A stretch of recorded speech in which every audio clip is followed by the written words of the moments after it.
Hello, ladies and gentlemen. Welcome to a special episode of the Geek First podcast. My name is Travis. Figured out what his Halloween costume is going to be. Travis, now. Really? Well, Oh, don't that's interesting. guess. What do you think it is?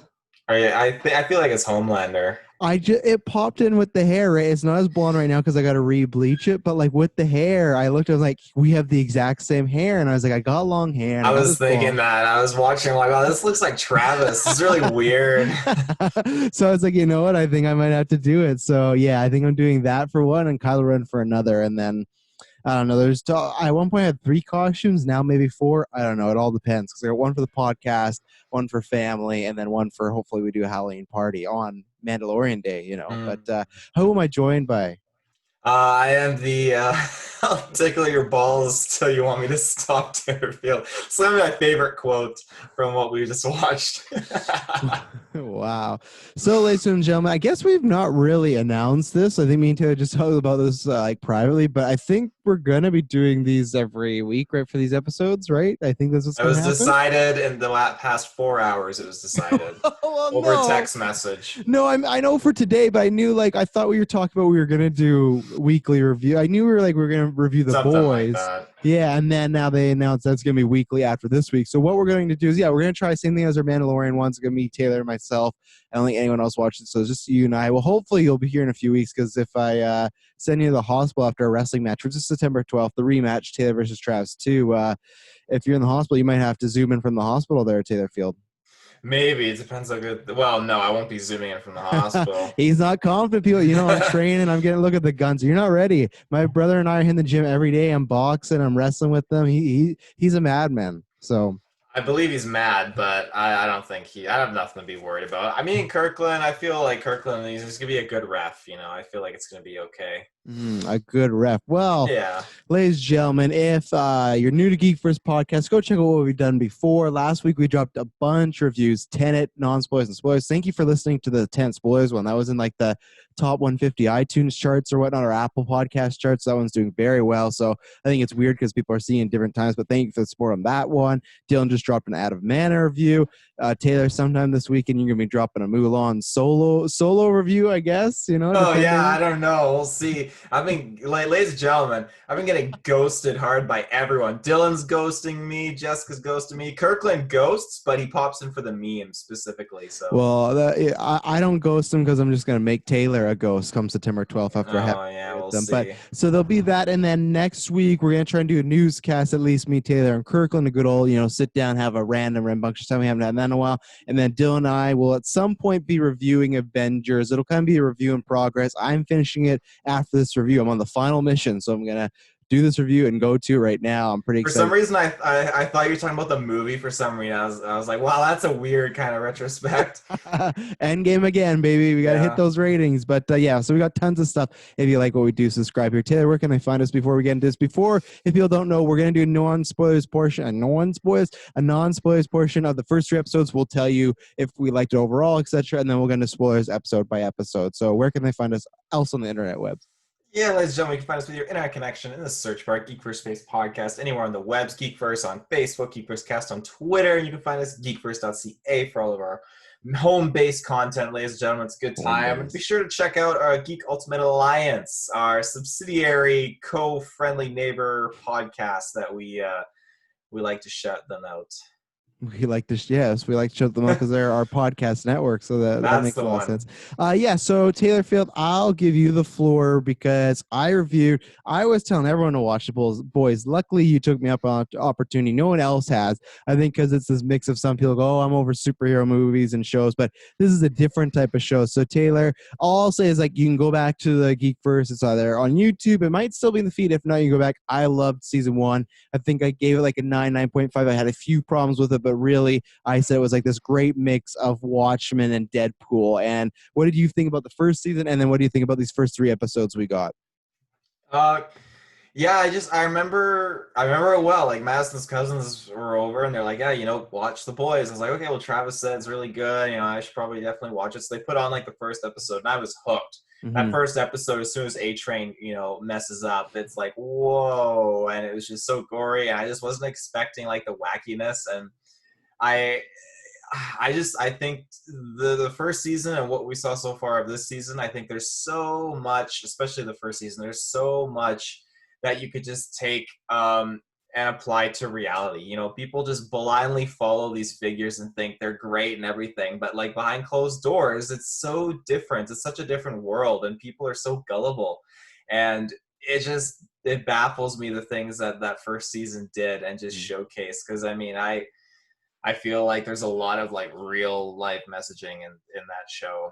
And this season, it just it's been a year, which doesn't feel like it, but it has been. And I forgot how gory this show is. And it doesn't disappoint. There are times where I'm just thinking, holy crap, I can't believe they just did that. And there's one scene in particular I can't wait to get to when we get to that episode. It's just it's just so good. Is Oh it in my the third god. episode? It's a yeah. Oh my god.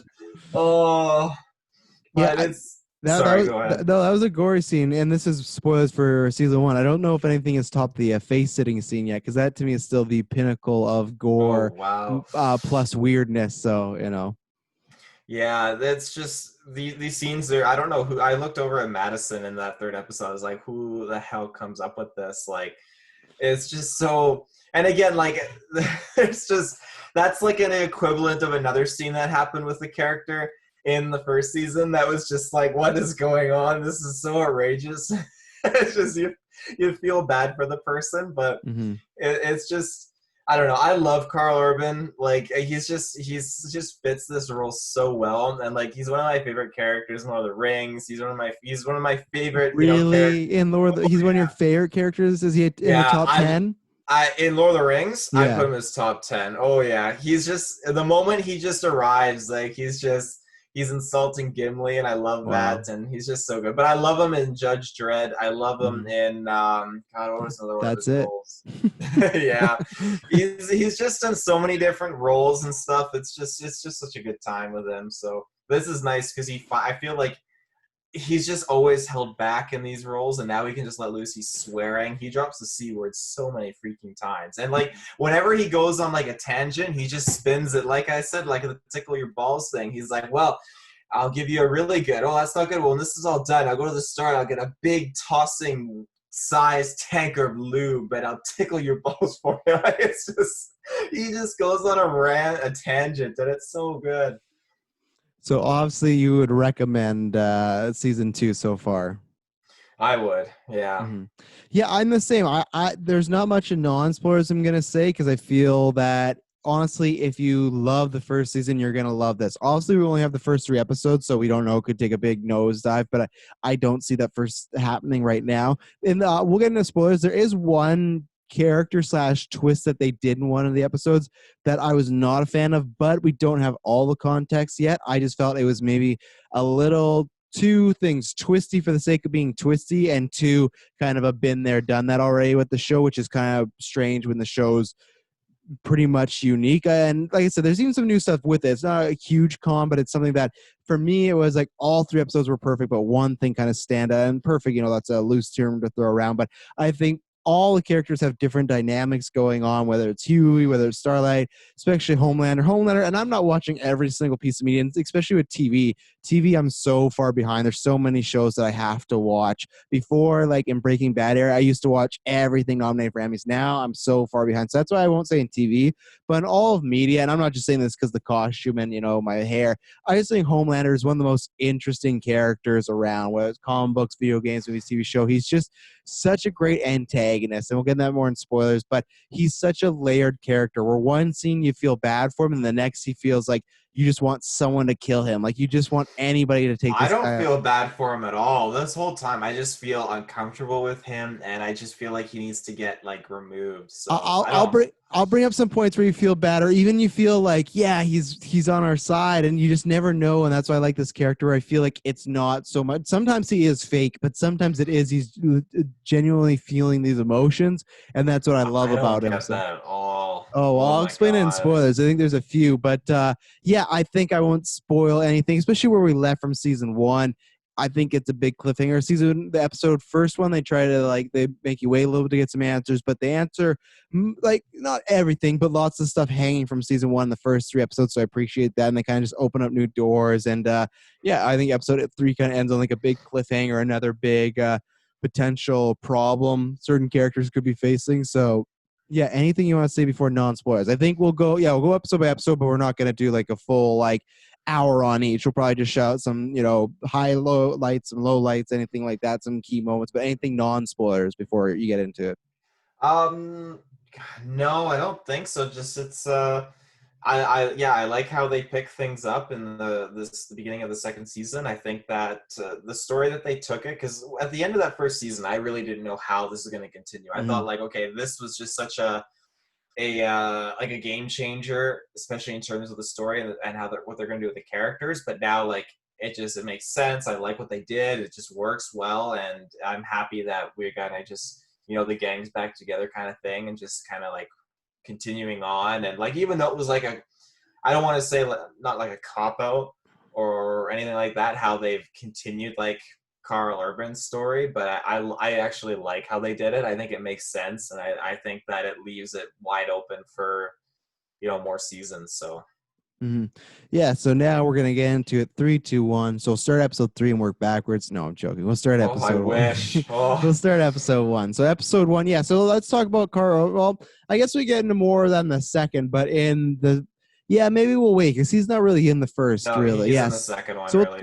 we'll talk. Even though we'll talk about his storyline in the episode 2. So like I said, this is your last chance. If you've not seen them all, about now. If you've seen them one by one, we'll tell you when we're switching episodes. So yeah, so this one started off with it kind of seemed like Huey was time had passed, but not I don't know, a few days or weeks maybe since the finale, not too much time. So it seems like Huey is kind of leading the boys right now, or he's trying to, right? They don't really trust him just because they kind of think he's not really up for the job. Not trust him in the sense they think he's going to turn their back on him, just that they don't know if he can get the job done. And I love that little speech when he's like, I'm like Katniss from the Hunger Games, or like John Carter. I'm like that underdog that, isn't the hero, but one day can be, and stuff like that. And they're all just look at him like, oh man. But anything particular in the first episode you want to shout out, because we got a lot of stuff thrown out? I like that he was just trying to work at getting Compound V. I like that he still had this kind of pairing with Starlight, and they were trying to figure it out. I love the way it started, because Black Noir has just become one of my favorites. In terms of the heroes, I like the Deep only because it's just I really feel for him. Really? The Gills thing, I do, because he's such a prick and a douche, but I feel bad for him because he just can't get a break. And we'll get to episode 3 with that. But I wouldn't pick him as oh, I would totally want to be him, or I want to be his partner or anything like that. In terms of picking my favorite hero, I like Starlight a lot. I thought I liked Stormfront, but I definitely changed in an interesting way, so I don't know how I feel about her. But I've always just really liked Black Noir, and this intro I think was just awesome with him. Yeah. And he's just odd, and I just find it's just a funny, weird, odd, because when he's just playing with that toy and then he sits it down and then he's just so straight and he just turns like this and then he walks off. And even in the later episodes, just on the note of him, but in one of the third episode, he's just standing there at the relief and he's just turning and nodding his head. He's so quirky and weird, and that's I don't know. That was just one of my highlights, was how they did that intro for this episode, and it had the music playing too, and he was just going in there and he sliced the lady's throat, is pouring into the cup or whatever, and the guy is chants his cheer or whatever, and then he's just standing there, half of his face is burned or whatever. Well, that was the thing, because so here's usually I have some point reference. The Boys, I never read anything of The Boys, so no comic books, no graphic novels, so I don't know where we're going and things like that. And Is it based off a comic series? Yes. I thought it was just its own thing. No, it's a comic series, of course. Yeah. So no, it was, and it's one of those that I don't know where he is now because he left Twitter, but a guy that listened to the show and he donated to our charity stream many times. Marvel Zombie Dude. He was the one that told me like, man, when The Boys comes out, like that's gonna be fucking insane. And he was a big fan of it. So I was like, all right. And then when I wish he was still on Twitter because I'd be like, yeah, it is fucking insane. So Marvel Zombie Dude, if you're listening to this, yeah, you were completely right about season 1 and season 2. He couldn't handle it. It just came out and he just had to get off the internet. Yeah, that's all he's doing is watching that. No, like I liked that we opened up that way because one, it's good to see Black Noir do something because we've seen him do a few things, but really like I do like him a lot, but he's like the most likable character for doing not really much. Like he's not in the main plot at all. We don't even know where his allegiance is. That's where I would say you got to be careful because they've stressed a few times that him and Homelander are like really close. We don't see that in season 1. They always say that him and Homelander were good friends.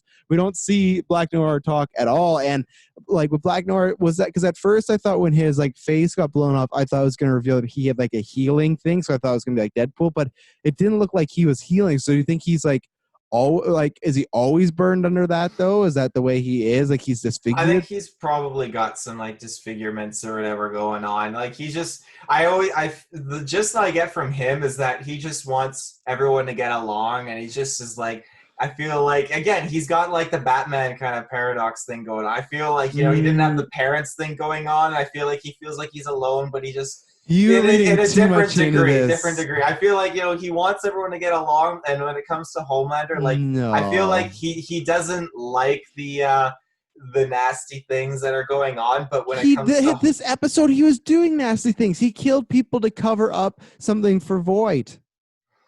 Oh, I thought that was because they were sent there, or he was sent there on a mission. He was, but he was sent there to make it look like they killed Translucent Man. Remember, that was the whole deal. They didn't want everyone to know Huey and them killed him. So what they did, they set up that mission because they said like, oh, the super terrorists like Diablo or whatnot took him out. Oh, well, they were super terrorists still though, so they had to still. But he's doing shady stuff for Voight or however you say it. So like, yeah, you don't know enough. I'm not saying you're wrong, but you don't know enough about him. Be like, he's like, oh, wants the team to be together. He doesn't speak at all. He was just standing there doing nothing. He could easily be season 3 or 4 to be revealed just as evil as the rest of the bad guys. That's true. But I mean, I feel like in these episodes, I think we definitely got to see a little like a different side of him because it was the 3rd episode where like they go through like the revelation of like the Compound V, and he's like in the hallway and he's rocking back and forth watching the video. Like you can tell he's actually sad or whatever about this revelation. I actually missed that. I missed that. I have to go back. Yeah, he's such an odd character in that sense. But when it comes to him and Homelander, I feel like he has Homelander's back, or like I feel like he likes it when Homelander's like, yeah, you did good. I feel like Homelander knows he can trust him because he doesn't say anything. He's always there. He's the guy that's always going to be there for you no matter what. So at some point in the show, he's going to have to pick a side. We're going to find out where he lies because at some point the team's going to verse each other. Everyone's going to like pick their sides, and he's going to have to. It's going to be like Civil War, and he's Spider-Man in the middle. He's going to have to at one point switch sides, and then I think whenever he switches sides, we'll get a whole like episode dedicated to him and his origins. But I honestly think that could be still for a few seasons, and I do want to know more about him. So that happened in episode 1. I'm trying to think. Yeah, you brought up Starlight and Huey. They're kind of like they're working together. They're still like an item, but they're still like not an item. It seems like they're on a break. Like they want to be together, but she can't really trust him, and then he's worried about putting her life at risk, and he lied a lot, so there's lots of problems there. What else was big going on? So the Deep. I want to talk about the Deep just in general. And this is where we can talk about 1, 2, and 3 kind of in a combined sense. So this is where like you don't get some stuff with Homelander, which I'll probably get to next. Is like the Deep. So here's the thing. I like what they're doing. It's all well done, but I guess it's just sometimes I feel like when there's so much bigger and most important stuff going on, maybe he is just supposed to be the comedic relief, but I just find that I'm not too invested in it. And the same thing when you're like saying you feel bad for him, it's like, I don't feel bad because like maybe eventually we'll get there, but he's still like, he was a whole piece of shit character the first season. He was an asshole. He's sexually assaulting women, and now he's finally like, oh, I did that because I was mad at myself. But it's like he still did it. And like when he was trying to talk to Starlight, his sentence didn't work. When he was trying to start Starlight at the end, when he's like, I'm sorry for all the sins I've done to you and other fellow women, like I'm gonna make this right. And she's just like, fuck off. So I like that, like as that character, she still has that sentiment. He shouldn't have ended it with the path ahead of me is long and hard. Like, and that's why I don't know if I buy like is he gonna fully turn good and help the good guys, or is it just he's a douchebag? He's always gonna be a douchebag, and this is just a little I feel adventure. like he'll turn I because I hope mean you so. see his path. Like he was talking to his gills because he's on mushrooms, you know. So That was a he's fucking wild that scene. was wild. He's definitely going through things, and the equivalent to what Oliver Quinn is kind of like helping him out now. Oliver Quinn. Yeah, the Green Oh, Arrow guy Oliver or Queen. Arrow. Oliver Yeah, Queen. Queen. Yeah, Yeah. he is. Yeah, he's just the Green Arrow Hawkeye knockoff. Which Hmm.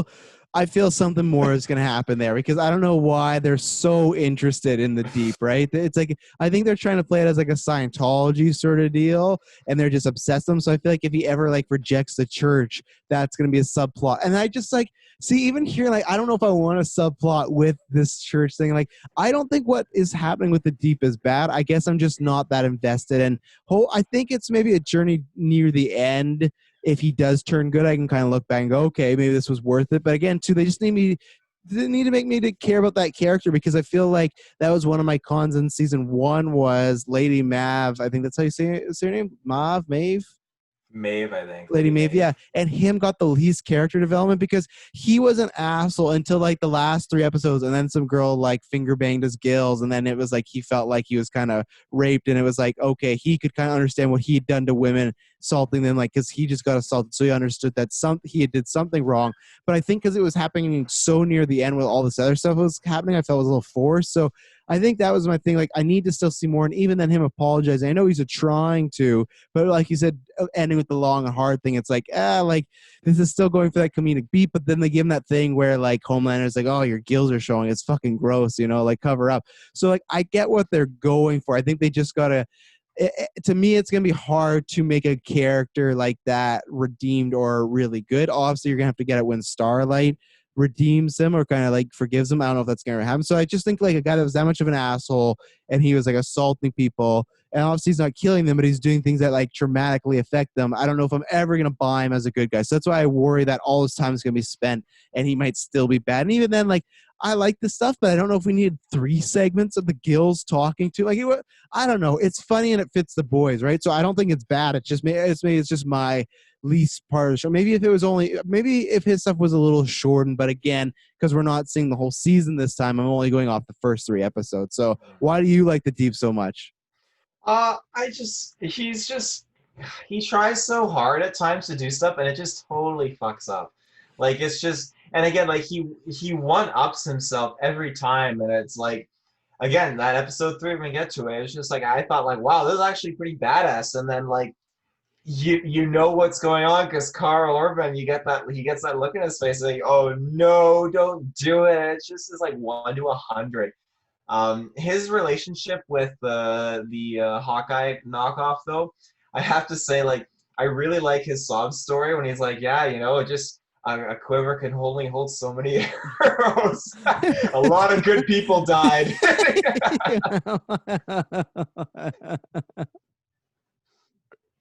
That was so good. It was because I just like so he just unloaded his quiver on like a bunch of random people because he had to get rid of his arrows because he was just like that fucked up. Like that's why I feel like those two are more messed up than they're letting on. It could Oh just be yeah. just for humor, but I feel like there's gonna be a point where he tries to leave and it doesn't go well, or I don't know, because like this guy just showed up. He never knew him. Why did they target him? Yeah, maybe because he got kicked out of the 7, but it's just like okay, like we'll see. So that's something to hang up on. The one thing I want to talk about before I forget is so the whole big thing was Huey and Starlight's plan in the first episode was to get Compound V and put it out, which actually happens in later episodes. I was impressed because in so many shows where it's like detectives or political, where they have something on the bad guys and like, oh, we're gonna put it out, the bad guys will put it out first and like spin it in a way where it's like, oh, it's actually not too bad. So I thought for sure they're gonna go, oh, we actually create Compound V and we did this because this is. So I was glad later on that no, they did get duped, and I think it's put the antagonist in like an interesting position right now. So I like that. But to get it, and this was just like classic boys and classic just fucked up. To get it, she knows this guy named Gecko who is like he's an SNN hooker who's like literally letting people chop off his body parts. Like, oh, I'll let you cut off my dick if you pay $1,000. Like, he's this Yeah. weird guy, and that would felt like perfectly like the boys. So I like the one, it was weirdness, but two, that's when I like the weirdness that it has a point to it. So that's why I think the deep stuff. It's not weird, but it's more kind of weird comedy. I hope eventually have a point. I guess I just worry because I felt like last season there wasn't a point to it, so I kind of hope it has a a nice bow on it. But yeah, so that's how they got the Compound V, was she blackmailed Gecko there, and that was some messed up stuff there. Yeah, that was quite the scene. I wasn't expecting that because he's like, "Oh, you want like an arm or a leg?" And I I thought knew he's it was gonna whip coming. something Yeah. out of a bag, and then yeah, it's just like, "Whoa, what the heck?" And yeah, he was just so sick in the head. Yeah, because he So looks at the guy and just says it like, "I'll let you chop my dick off for $1,000. Where's the ATM?" So and yeah, and then she videotapes that, and that's how she gets it. She blacksmails because she can post all over Facebook. So let's get into Homelander, and I'm gonna try not to talk about episode 2 and 3, but I still might a little bit. So Homelander, yeah, to me, one of the most interesting characters around ever created. I love this character, and this is where I feel like there's a caring side to him, and I'll bring up this because that's what we're talking about non-spoilers, where I feel like he legitimately wants to make a connection to his son. Now, is he forcing it? Yes, but I feel like when he's talking about like he never had a dad, and that's kind of into episode 2 a little bit, like he needs to be there for his son because he didn't have a father, so he's trying to do that for him. Again, he goes about the very wrong way as far as pushing this child off a roof, kind of just like getting him to go against his mother. But I feel that there's those times you can see it. And again, I'm going to sleep in episode 3 here, but there's so much to talk about it. I'll bring up more Homelander stuff later. When he gives that speech about Voight, that didn't feel like lots of times when when he was at Translucent Man's funeral, or when what's her name, Shadow Storm, is that the name? Stormfront. Stormfront, when she's like filming and everything like that, and I love when they just shoot the camera to him, and he's just like, and she's like, I'm a new member. He's like, oh, that's great. Like, so there's times where this guy comedic timing is just so good. But that point, he looked at the camera and was like, oh, it's great to have you. Like, he was all fake. But then with the Void stuff, he gave this real speech about like, he did call themselves talent, so they're still ego, but he still gave this speech about like, it's not about them, it's about us being here. I was like, fuck them. And it wasn't that like cocky, like he was smiling. He was like super like kind of serious and emotional about it. So I thought, oh, are we getting like I know he's not going to turn good because he's so much bad, but is there going to be kind of him trying to redeem himself and it goes bad?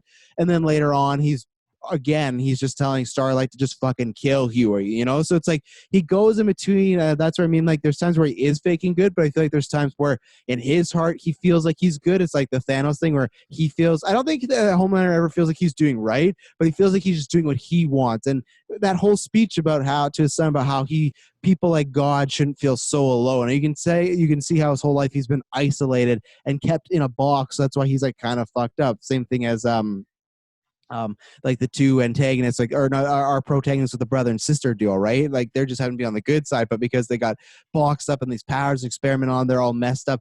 Homelander is just like the peak of that. So I feel like he has some caring. Is it very little? Oh yeah, for sure. But I feel like it's still there, and that's what makes him an interesting character. That he's this like ultimate villain, but he doesn't have a heart. But maybe he's like the Grinch, where he has like a 2% like sized heart. Like, it's somewhere deep in there. You could maybe pull it out. Unfortunately, I don't think it's gonna get pulled out. He's just gonna get worse and worse. But Hmm. Yeah, he I don't know. I still, when I think back on it, I don't see any like emotional stuff. Like, I feel like he's pouring his heart out a little bit in those moments, but just for his own gain.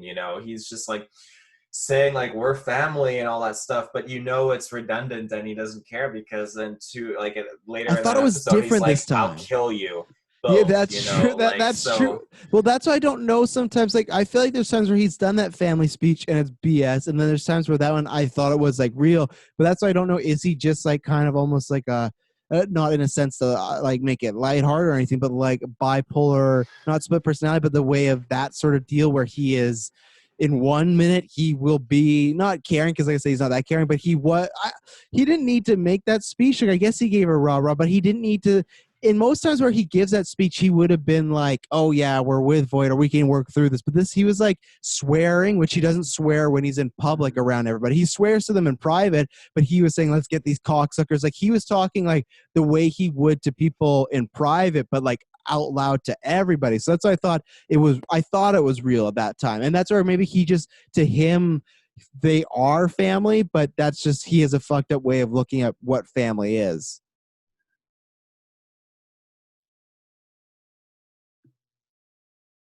Taylor seems Because to of be the free. boys. Oh, Oh, sorry. There you go. You froze. You froze too. That's weird. Oh my god. I was just saying that like he was he was just talking the way he was in private. So that's why maybe he is meaning like he cares about them as family, but to him, family is just a really fucked up thing. Like, and I don't think he actually cares about them, but like he feels in his family that you could kill anybody in any moment. But if you're with me, you're with me. You know. I feel like the Seven is like the opposite of the boys in the sense where you have your Kimco, who's like your equivalent of Black Noir, kind of, but just with more backstory. And you have like your other characters that are like your Huey, who's like Starlight, but kind of like opposite at times. And then you have like I feel like each character kind of parallels another in some shape or form. But you have Carl Urban, who parallels a Homelander, and you have this leader who does care about his group, his canary, as they call it, and it's just his Kind of family. does though, because he did at the we're talking about episode 3. We got there, but those first 2 episodes he sure didn't. He was putting Camilco. How do you say her name? Kimco. He was putting her and her brother's life at stake. He didn't care. He literally said he would assassinate her if he could get his own family back, and he was like down to leave Huey to die. So he's like he's very much like Homelander that way. It wouldn't. I mean, you know now that wouldn't have happened because he stepped out and called Homelander out to save Huey, right? So he, yeah. I mean, I think that goes to show this whole time he wouldn't have. That's why I think there's like the same thing with the two sides of the same coin, where like his side is like eventually the family, whatnot. With Butcher, it does get him, and he does know what's right. Where Homelander does have the family sense, but at the end of the day, his solo gains, like what he wants, becomes more important than the family. So that's why I think there is an aspect of Homelander that is caring, even with his son, who he's disappointed. Like when he uses powers, it's in like creepy way, like you finally did it, but you can see like there's a urge of proudness of him, and like that's my son. So that's why I feel like he has sort of caring attributes, but his selfishness really outweighs that. Where Butcher, that's where I think the first few episodes were good, because it showed Homelander was almost trying to be more caring, where Butcher was the complete opposite, where he wasn't caring. He was just all about himself. But then at the end of episode 3, it seems like they've gone back to their like original states, as far as like Homelander's back to being, it's all about him, and Butcher's like, I maybe have lost my way. I got to work with them if I want to succeed here. They both kind of flipped. You're right, because it started out with Homelander being caring and everything, and ending with him being an asshole and wanting to kill his family, and Carl Urban being an asshole, and then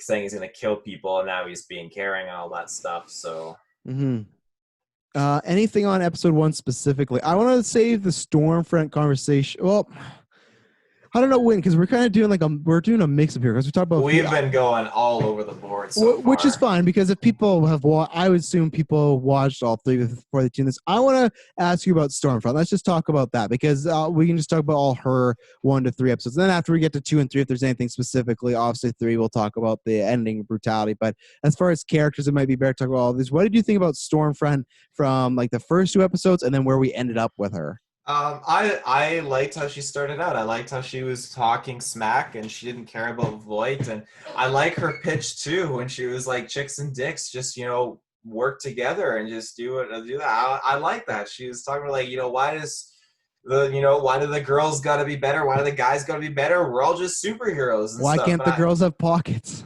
Yeah, why can't the girls have pockets? I like that whole shebang and spiel.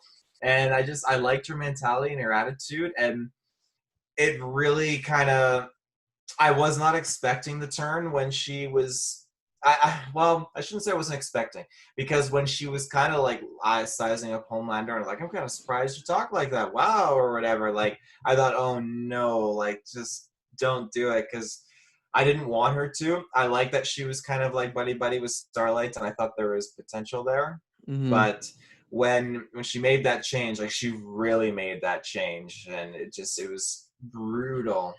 Yeah, so I'll echo the same sentiment as you, that I liked everything they were doing with her, because I thought, okay, this is going to be an ally. I liked the Homelander thing at first, because it felt like, oh, she's someone that's good, but she's going to even because the way episode 3 ends, I don't think they're going this direction. But at first, it almost felt like they were hinting at they might have a romantic relationship, and I thought that could be fun as far as she may fall for Homelander, because that's what I thought was going to happen. Is Homelander for a brief few episodes or a few little bit was going to be try to be a bit more heroic, and then he would get selfish, and then that's why I said that kind of ended very quickly, which maybe will disappoint me in the long run because he is the antagonist. But this show has multiple antagonists. Esposito's an antagonist, Stormfront's an antagonist, like at times the CIA is. So it's like he's not the only one bad guy. It's very much like Game of Thrones, and that's why I'm very excited for this show to be weekly, because I have predicted, I've said this to Emily, that I feel like this is going to become the new Game of Thrones that people have to talk about, have to see, just because it reminds you of like all these characters we talked about. It's shades of gray, right? No one's like really good, really bad. We get that with the boys later on. They literally like kill some police, and Butcher's like, oh, whatever, like we have to keep going. And there's that great moment where Huey's paused, and it's almost like the Batman complex of like, am I doing more good or more bad than good? And it's the same thing. The boys went out to stop the superheroes, but now, even if they're after them, they took out a helicopter, maybe killed some police. So it's like, are we just as bad as the superheroes we're trying to stop now? So I liked all that dichotomy, and I wanted to go a bit further with Homelander. They didn't, because at the end he wants to fucking murder Stormfront when he's just like, he doesn't want a new leader. But so I was liking the idea of, okay, she is someone that we could flip to the good side, but maybe she's going to fall for Homelander, and that's why it's going to be harder to flip her, because she just sees Homelander, she just sees the good stuff he's done, right? And that's going to be the kind of like dichotomy there and kind of the conflict. And I know that's been done before, but I think in a TV show that could really work. I did not like the turn of her whatsoever for a few reasons. One, I feel like it's not identical, but I feel like it's the same twist we did with Homelander last season, where the first episode he was completely good because we didn't see what he was doing, and at the end he takes down that airplane, he shoots laser eyes, and he kills them all, right? So it's like, oh man, this guy who seems really, really good, and the leader, the Captain America, the Superman of the group, he's actually bad. So the same thing here is like the rebel, the one that would stand against Voight. Oh, she's actually bad. So for me, as the twist, I went, we've already done that. So that's why I'm trying to wait to see what's going to happen. But I didn't like that. And two, I just felt it came out of nowhere. The Homelander one worked because it was only one episode, but it worked because anytime we met Homelander, he was in the public. So all we saw was the public image. And then we saw him take that plane. And the next episode, we got to see him like privately, you know, with the woman, I forget her name, it's like Madeline something, with, you know, other superheroes swearing, saying he did, like with Mav when they left the plane. We got to see him do all the stuff, where with her, I get like, I don't know, we saw not too much personal stuff as far as saying with Homelander, but we saw her interact with a lot of characters, and I just feel like they had 3 episodes of setting her up being this rebel and so on the good side, and for her just to go around one, like just lasering and almost or killing innocent people, to me didn't feel right. And then the other one that I will have to wait and see, and I guess the show is very like RX rated. They really go for the juggler, and they've done this a few times, and I feel like it fits. When she said like I said, I'm quoting the character here, when she said "you yellow bastard," made her like kind of racist, like that kind of thing. I was like, oh, she's racist. yeah, I don't know if that's needed either. And again, I've not read the comics, and I don't know where the story's going. So that's why I even pressed when I tweet about, like, I have to see the rest of the season. But on the initial twist, I just feel like we've been here before. And two, it just felt like a twist for the sake of the twist. We're going to make this character feel really good. I just feel like everything she's talking about, like, I guess you can say, oh, Pippi Longstocking, she wants to take control. But she also went on about, like, hey, this is all bullshit. I want to be out there saving people. We want to do superhero stuff. So I don't know. I need to see more of her game. Maybe that was all just fake. And if that's the case, then I'm fine with it. I just feel like we kind of did that. So how did you feel about the twist? Did it work for you, or are you similar to me that it maybe feels a bit rushed, or where are you on that? I feel like I'm disappointed that they did the twist, because I liked how she started out, and I don't like her necessarily being bad. But that being said, I can get over the fact, because I feel like it also does fit with the way she acts, how she's just, you know, this is the first time we've seen her on mission, really. Mm-hmm. So it kind of shows how careless she is. She really doesn't give a shit about anyone, and she's just, you know, Yeah, going full Palpatine on people and all that it kind did. of It stuff. reminded me of that on the roof. Yeah. But I feel like she doesn't fly, so I feel like there's a catch though, because We have She doesn't fly. Where was that coming from? Well, Esposito said like to Homelander, "You're not our most powerful asset, or you're not our most powerful hero." And then she comes in afterwards when Homelander was there in the first place, talking about her and stuff Mm. to Esposito. So I feel like they're hinting that she is. It's noir.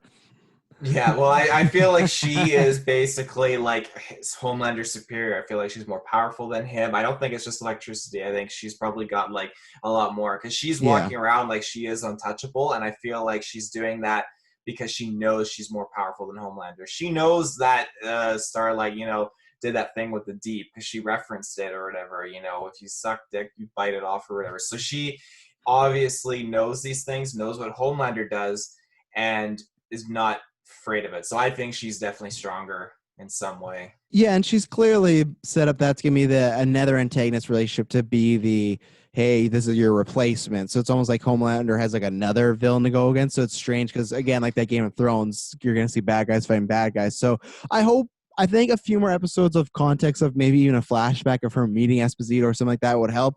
That could explain why she's just so free to loose to say whatever she wants because she's thinking she's going to be the next leader. I just think that maybe they could have made it a bit more ambiguous. And then again, even then, I just feel like it is just Homelander all over again, that twist, right? If we think this is a good person, they're really awesome, they're with us, no, they're not. So that's where I hope there's a little bit more difference. So other than that, so we touched on that. Episode 2, that's where we got the Karl Urban stuff. We talked about that a little bit, but they set up that he set up some deal with the CIA if he can bring one of the super terrorists / super villains, depend who you ask. Mm-hmm. I loved that boardroom meeting. Again, his comedic thing of just like, save America, save the world. And the whole crowd's like, save the world. And he's like, it's save America.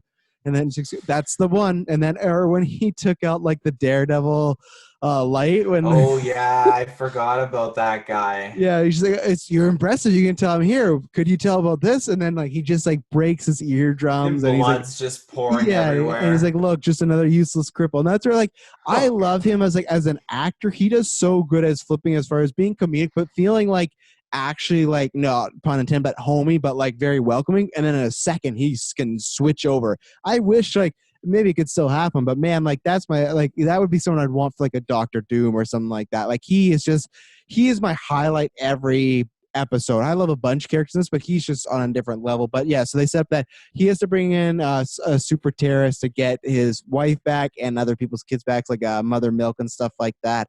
And then That's so gross. He's just in Marilyn's office, just like sniffing the milk, and he does this thing with every milk bottle where he purses like his lips on it, and he holds it there and like. He's like a cat or a dog. He like uses his tongue to bring it in. Yeah, and then MM, who's also named Mother Milk. I forgot that that was his name. It said in the subtitles. I don't remember why that was his name. He's like with the boys and everything. But that to bring them in to see them. And then the other thing was that Homelander made a deal with Becca that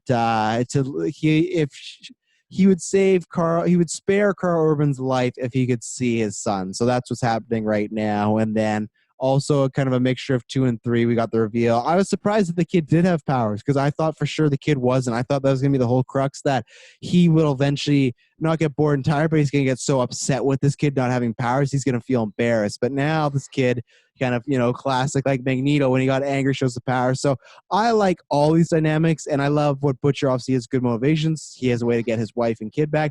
The wife, we haven't seen too much of Becca, but I liked her trying to make that effort to talk to the doctor and say, hey, you got to get him on a leash. And the doctor's like, oh, he'll get bored. And then next time she sees Homelander, like, you're right, I'm not going to get bored, I'm here. And like that breakfast scene, because he's such a racist American prick, where she's like, oh, Spanish Mondays, and he like rolls his eyes like, well, instead of Spanish Mondays, you want to come with me? It's just like, he's such a piece of shit. But I loved all those scenes with Homelander at home, because it feels like anytime in Dexter season 4 when you went to Trinity's house and it was just super fucking awkward always, that's what that felt like. So anything else to say on Butcher's kind of plot there, or the home stuff with Homelander and his kid?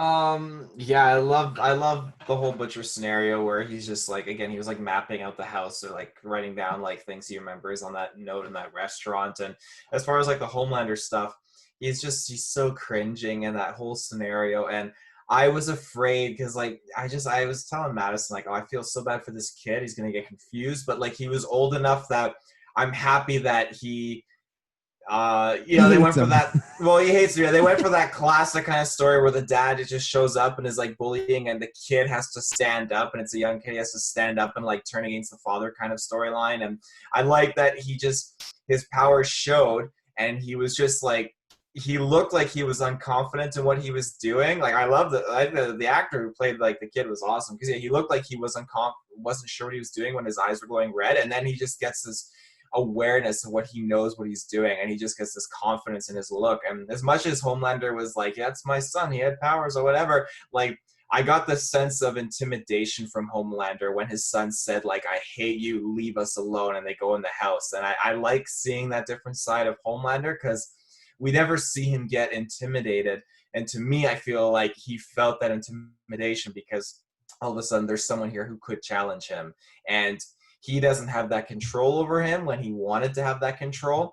And to me, it's like it's too far gone. Homelander can't get in there. He got him to whip his powers out, but he can't get in there and, manipulate him or anything like that.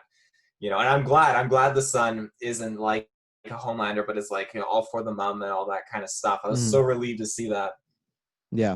I see. I'm trying to think of anything else, but before we get into anything else, you want to talk about the Deep trying to stop the boys? Because I think that's the biggest thing we have left, and then after that, we could probably think about anything else. But we're probably coming to the end here. But yeah, the Deep, he gets this big moment. They're saying like, "This is your way. You can join the 7." The boys, they have Kamiko's a brother who's also like a special. He has like.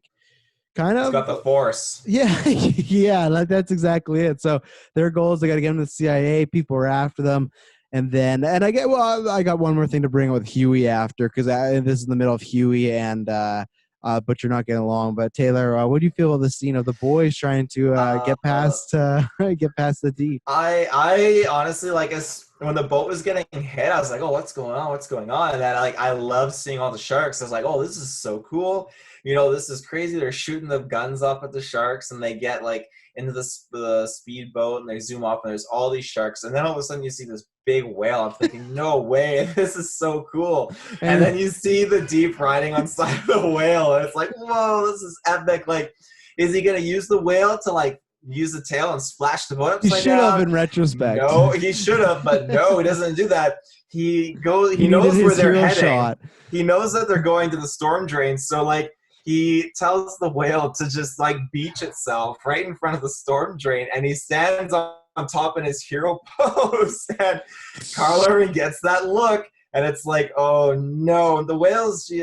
I'm glad they're not real whales used in filming, because plus Ruben would have been really scared. Oh, he would have been terrified. I feel so cringing because like, what's gonna happen, and Huey's like freaking out, and Huey gets the worst of it, but it just goes right into the whale, and it's such a graphic scene because the whale like moves like 10 feet 15 feet further on shore, and like you just see like the look on like the Deep's face, just he gets launched and he's just choked. And I loved it when they were all like, it's just, the scene blew my mind.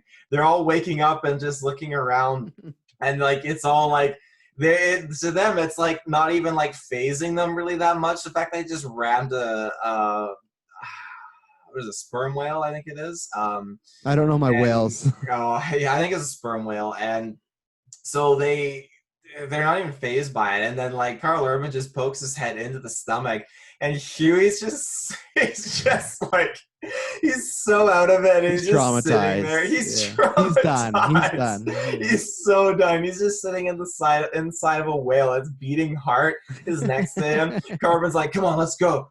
And it's like, I'm waiting for my second win. Like, yeah, I'm waiting for my second win.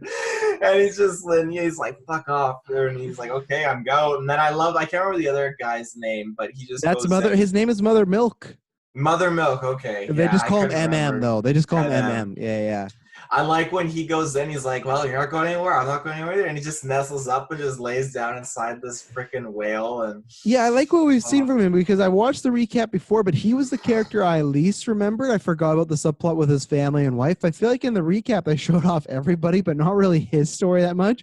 And I looked over to Emily after the recap. I'm like, man, a lot of fucking stuff happened last season. Like that, and that's one thing I will say about these 3 episodes is like every episode feels like something big or important or a development happens. And that was the last thing I was gonna say as far as like any big points I have was Huey and Butcher, like the whole 3 episodes were kind of justling over position of who's the leader and stuff like that. And then you slowly saw that group kind of turn to Huey just because the Butcher's trying to make these like really irresponsible moves just to get his wife and kids back. I'm glad that I think at the end of this episode, it seems like they're all good because I like that storyline, but I wouldn't want the whole season for them to be. They always have this relationship where they're kind of poking at each other, right? It's like a big brother, little brother sort of deal in there, and that works. But this was a different degree where like they're both conspiring against each other to be the leader. And I'm glad as of right now, it seems like season 3, they put their differences aside, or sorry, episode 3, they put them aside and they're like, they gave each other a little head nod at the end, both covered in blood to me. Cause it was just like Huey, like obviously he's not that much older, but almost just seeing like an older version of himself maybe one day. Cause they're both covered in blood. They're both exhausted. So, and they both give each other like acknowledgement. So I'm happy that storyline seems to be resolved, that, okay, it's like they both like, it's almost like now with the way the Butcher's working because he's emotionally compromised with his wife and kid, or adoptive kid, maybe one day being under duress. Is like neither one of them could be the solo leader right now. They need to work together, almost be like co-leads, because you need the Butcher's like erraticness to like make those decisions to drive through a fucking sperm whale, but then you also need Hugh, who like is actually devising plans, like we're gonna get this thing out to CNN or something, or we can't do this, or even just to keep Butcher's conscience, right? Of like, hey, you're leaving innocent people there, where he had lost that, where it seemed like at the end with him, like you said, calling Homelander out, maybe he's realized that, okay, I was going about this the wrong way. So I like that seems to be resolved now. So yeah, no, I agree. The another scene that I liked in this episode was when Homelander and the Seven show up and they see the Deep and they see the sperm whale on the beach as this boat rammed in, and he's like, oh, I think I might be butchering the name here, but he looks at Homelander, he's like, they got Lucy. Homelander's like, oh, for fuck's sakes. Homelander just hates him like so much. He's just such a nuisance. And the other thing I loved was like, and some people, and there's 2 things too. That I like Lady Maeve. She is getting some character development now. We got to learn more about her relationship with that girl. Who's Ellen? Yeah, the reason she broke it off is because she was worried for her life. So I like that because I feel like in season 1, after that plane incident happened, she was just really quiet the whole season. Nothing much happened with her. So I'm excited to start seeing some development. And I like that conversation Homelander had with her because, again, that felt like it did feel like a caring moment. Like he was trying to reach out to somebody, and just because this is why he's just like such a fucking android. He's just like, well, we've known each other the longest, and that to him just means that they are friends. But like he was starting to almost like like not full cry, but you could see he was getting emotional because I feel like he wants to tell her about his son, but he can't, and he's like just trying to find anybody to connect to, and he can't. So that's why I was actually excited with the Stormfront stuff, because I thought he would connect to her. It looks like it might be connecting fists or something like that. But the other scene that got shut out, I think it was in episode 2 near the end, or if not episode 3. Was all the Dawn of 7 stuff. And I hope people that love BVS and love Man Still don't get too mad, because in the same episode when they were showing the trailer, they were playing a theme that sounded like a knockoff of the Avengers theme. It sounded like almost identical. So like they take shots, they're like Deadpool. They're taking shots at everything. But clearly, like to me, this has like sometimes like a Zack Snyder, not aesthetic, but taking those heroes that are like these gods, right? And this kind of like, and I feel they kind of they have a little fun with it, and that's fine. It's a comedic show, but I feel like even the logo too. It's like when the you look exact at the same logo, same color, aesthetic, everything. Who are we gonna get to score this? Hans Zimmer, Oh, I love that. That was hilarious. And even again, people can get mad. We have a lot of people on the podcast network that love that thing. That's their favorite movie, and that's great. But even like Stormfront's like notes about the script sound like shots at the BVS movie, and like I think it's not because that is not because they're trying to shit on BVS. It's just because that was a big movie that people are going to talk about a lot. Same reason if we ever got like a Star Wars kind of parody like The Boys, I feel like there'd be tons of mentions of Last Jedi, because that's something that divides lots of people, right? And but yeah, it was, and like even then there was like a poster later on of just like the Dawn of the 7 coming 2021. Like it was a full on like having some fun with it. So I really like that, because it is like that is the go-to. Like I even watched Deadpool 2 again the other day, and I forgot how many, like there's like tons of BVS jokes jokes in there. So I know some people, and hey, I'm sure maybe some jokes are written as like, hey, fuck you, I don't like that movie. I think it's a bad movie. But I think some are just, it's making fun of the genre and the whole, and BVS is a hot topic in it. But I really appreciate it because I'm somebody that I like BVS a lot, but I also don't think it's a very well made movie. So I see the problems in it, and I like to kind of like, it kind of happen almost every episode. So I'm very Yeah. excited to talk to the GUA people because I know they love that movie over there. So I want to see how they take it. Hopefully they understand it's all fun and games. But anything else you want to shout specifically? Yeah, no, I really got a kick out of that Dawn of the Seven kind of stuff. I got a kick out of when she was like, yeah, it was with Alden Ehrenreich in the first episode, like that. And what was the other thing too? Seth Rogen was in an episode. Yeah, remember? Seth Rogen was in there. He's there going through the interviews and he's making a Translucent Man movie, being a producer. And again, like that feels very Deadpool fourth wall breaky, like having a writer and director in there. Like that's what that felt like. That was so that was literally breaking the fourth wall, having Seth Rogen, who is the showrunner of The Boys. This is his show that he produces. So it's like that was exactly like a Deadpool moment. Mm-hmm. I totally was like shocked when that CIA lady, just her head popped, like she was like, oh, your nose is bleeding. I was like, oh, that's kind of weird. Does she have a power or something? And then just pop, and then Huey's washing bits of brain out of his hair like later, like just... The only thing that was a minor, I liked that scene, but the only minor complaint for me was like, oh, well, you know, they weren't after us, they're after CIA because they didn't want us to learn something. I didn't buy that, Void. Maybe that'll be something else later. Why wouldn't they also just want to kill the boys right there too? That didn't make any sense to me, you know? I think they probably, I don't know, I feel like we'll learn that maybe they needed them for something, you know, because That's what I hope, yeah. They are assets, and if you kill them, then you can't put the blame on them for future shenanigans, right? Yeah. So as long as they're in play. That's what I hope. But if they don't use them at all, it's like that was so on plot armor to be like, well, they weren't trying to kill us, they were trying to kill her. But it's like, why wouldn't you just kill all of you too? So I hope that does happen. I did like Huey being like, our brain's going to blow up. Our brain's going to blow up. And everyone's like completely moved past. But yeah, I just hope, because other than that twist, that was one minor thing where I was like, this doesn't make much sense. That just feels like one of those moments where a villain just like lets the guys get away. And it's like, you could have ended your story right here. So we'll see. Anything else? A-Train, how'd you feel about him?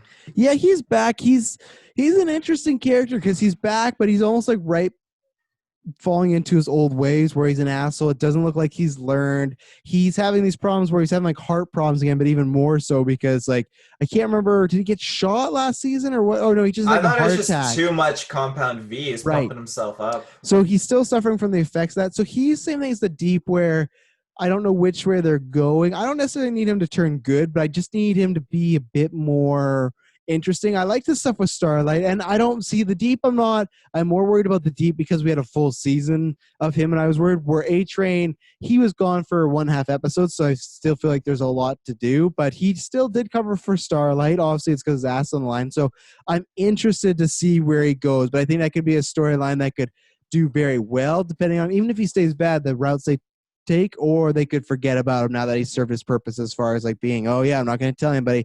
But they do keep hinting about this heart attack stuff. I just don't know where that's going to go, because I feel like we kind of got that last season. Like we saw what happened. He had a heart attack, almost died, right? So what do we do again here? I don't know. Maybe this is setting up for like a self-sacrifice sort of situation to like redeem himself. I don't know. He's a character I don't like, but in the sense that I'm not supposed to like him, because he's just like the worst of them all, you know, ran over Huey's poor girlfriend. Yeah, no, I agree. He's got a lot of problems, and yeah. It'll be interesting to see what he does, because I feel like he's definitely a broken asset at this point, unfortunately, because he can't run anymore, otherwise he gets heart attacks. So he's just it's interesting, and I'm glad. I like how he was like trying to catch on to like Starlight, and I like how Starlight kind of like called him on his shit and got the compound V, put it out to the media, and then he was like trying to call her out, but she's like, well, you're just as guilty as I am. You let me do it, and all that mumbo jumbo. But yeah, he's interesting. I mean, aside from that, I think that's all of them. Lady Maeve, yeah, I like her dynamic. We already talked about that. But Esposito, like, this is probably the most different I've ever seen his character that he plays in media, because other than that, he's just the same thing, and he just talks like he owns the room. He does. He talks like he owns the room. You never, even when I thought this time would be different, that he would be like kicked down a curb when Homelander talks to him. No, he's just like, he just reams Homelander out and sends Homelander off, crying out the Yeah, door, Esposito's good at that, at making him be like the most powerful guy in the room or talking down to people. I feel like when I said Mandalorian, I feel like that character was different than Gus, and this one's closer to Gus. Of course, you said the same thing with Mandalorian, that character felt close to Gus, but this one feels different. I feel like it's still that like he's a boss type guy role, but he's just one of the best at it. So. Mhm.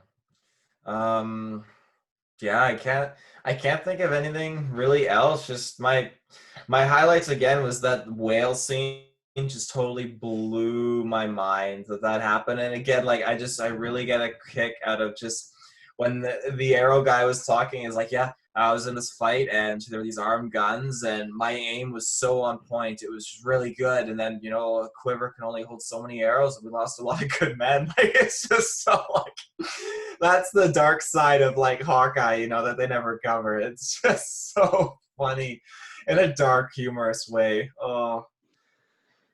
So he said. So wait a second. No, I think I took this two different ways because the way he said made it sound different. Did he run out of quivers and like that's what? Yeah, that's what he's saying, right? That like He said, yeah. Okay, Like a lot of good men died because like my quiver can only hold so many arrows. Okay. And I ran out and a lot of good men died. Because I thought at the beginning I misread that when you said something that made me think that he was like he had like a blind sense and he like killed some people accidentally, but that makes sense because he was like, oh man, I always wondered what arrows would do against like 950s, and then she's like, yeah, but this is old archery, like this is a classical weapon. Then he's like, then I saw the light, but it's just like, yeah, like he can't do much because once he's out, he's out. No, So. he's out. He just stands there and he's just letting people die. It's still so funny, even both ways. I don't care which way it is, but yeah, I don't know. We usually give like ratings. I don't know what to do. This like I like because I feel like some episodes for me were honestly 10 out of 10, and then like the last one was like a 9, or like maybe one was like a 9.5. For the overall bundle, I'd kind of like 9 it for right now, like a 9 out of 10 with a potential to go up. I don't think a full 10, but you never know because for me, I just have to see more in Stormfront, and I still think there were some stuff like the Deep I'm not too into yet. Stuff like that CIA thing maybe will be explained away, but maybe it was just a plot hole. So I'm as an overall a 9, but I love so much of this show. I think it will be kind of the same score as the first season as long as nothing, like I said, takes too much of a deep dive. I am interested in Stormfront, even though I feel like we're covering territory we might have already covered before, but we'll see. What about you? What's your overall for these 3 episodes? I would probably, across the board, I go 9 out of 10. Each one just was funny, and it one-upped, the next. I loved when Butcher came in the second episode, and he just made it so much more fun and entertaining. And I loved when he walked out on Homelander, and Homelander's like looking around like, what the hell? And he's like, oh, William. Butcher. Or William, yeah. Yeah.